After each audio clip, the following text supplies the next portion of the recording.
they actually hide what the real purpose of the spending is. Sure. In other words, this is a question. How did you decipher? It will say humanitarian blah, blah, blah in Serbia or Afghanistan. We even give money to China, for crying out loud, which I think is nuts. We'll give money to the Taliban.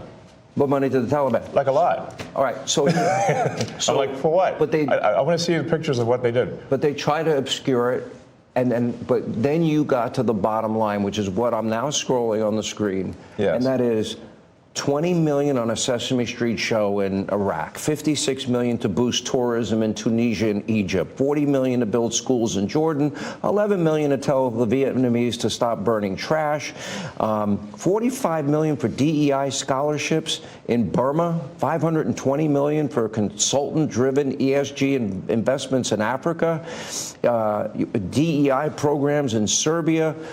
The president's favorite. I'm sure you love that taxpayer money was spent on a DEI musical in Ireland, or a transgender opera in Colombia, or a transgender comic book in Peru.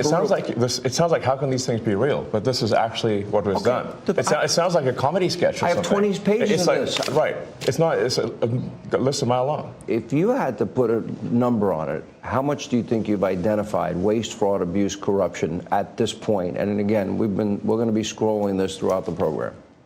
Well, the overall goal is to try to get $1 trillion out of the deficit. And if the deficit is not brought under control, America will go bankrupt. This is a very important thing for people to understand.